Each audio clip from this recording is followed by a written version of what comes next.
গরম তো প্রচন্ড, প্রচুর গরম পড়ছে। গরম তো অসাধারণ। গত কয়েকদিন ধরে রাজধানী সহ সারা দেশে বেড়েছে গরম। বেলা বাড়ার সাথে সাথে বাড়ে তাপমাত্রা।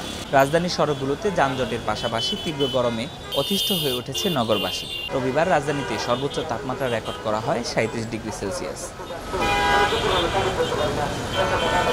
রোদ থেকে বাঁচতে অনেকেই ছাতা নিয়ে বের হয়েছেন, আবার কেউ কেউ রোদ চশমা, কাপড় কিংবা হাতে থাকা ব্যাগ দিয়ে নিজেকে রোদ থেকে বাঁচানোর চেষ্টা করছেন। গরম তো প্রচন্ড, প্রচুর গরম পড়ছে ইদানিং, এই দুপুর থেকেই তো বেশি, তারপরে তো বিকেল থেকে একটু কমই লাগে। না আর বেরোবো না। ভার্সিটি ছিল এই জন্য আর কি এত রোদের মধ্যে আমাদের যাওয়া আসা করতে হয়েছে। আর দিন দিন মানে এটা বাড়তেই আছে আর কি। দেখো এখন চলাচলের এটা কি বলবো, এটা মানে আমাদের ইউজ টু, এটা তো ক্লাইমেট এখন তো চেঞ্জ করা যাচ্ছে না, এটা আমাদের উপর নাই। তো যাই হোক কীভাবে সার্ভাইভ করতে হবে। প্রচণ্ড গরম আছে, তারপরে আমরা পেশাদারিত্বের কারণে কাজ করে যাচ্ছি আর কি, রাস্তাঘাট নর্মাল করার জন্য। গরম তো অসাধারণ বলতে কি মানে এত রতত্র মাসে যে গরমটা, শেষ গরম মনে এখনই পড়তেছে। গরমে সবচেয়ে বেশি কষ্ট করছেন ক্ষুদ্র ও নিম্ন আয়ের মানুষ। জীবিকার তাগিদে তীব্র রোদ ও যানজট উপেক্ষা করে তারা রাস্তায় বের হয়েছেন। গরম অতিরিক্ত, কি করবো, পেটে খায়, গাড়ি বউ বাচ্চা আছে, গাড়ি ভাত খাই মেসে জমাদের নাগে, তাছাড়া তো উপায় নাই। অভাবী মানুষ হলে তো রোদ বৃষ্টি দেখলে হবে না, সংসার চালাতে গেলে চালাতেই হবে। তো এখন তো ইনকাম নেই, এখন এই জন্যে ছাটা দাঁড়ায় থাকতে হয়।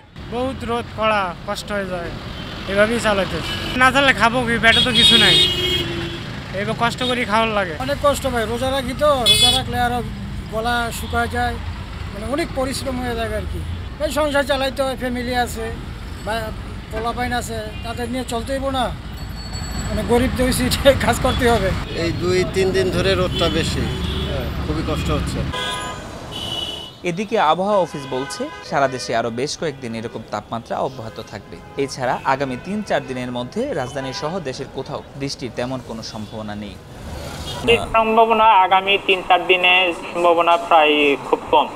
হয়তোবা যদি হয় তাহলে বিক্ষিপ্তভাবে 2-1টা জায়গায় হওয়ার সম্ভাবনা আছে, হলেও হতে পারে, এটার সম্ভাবনা খুব কম। এখন পর্যন্ত বর্তমানে যে পরিস্থিতি সেটা হচ্ছে রংপুর, ময়মনসিংহ এবং সিলেট বিভাগ ব্যতীত বাকি যে 5টা বিভাগ আছে, রাজশাহী, ঢাকা, খুলনা, বরিশাল, চট্টগ্রাম, এই 5 বিভাগ সমূহের অধিকাংশ জায়গায় মৃদু থেকে মাঝারি ধরনের তাপপ্রবাহ বয়ে চলেছে এবং এটি আগামী কয়েকদিন আরো অব্যাহত থাকার সম্ভাবনা রয়েছে।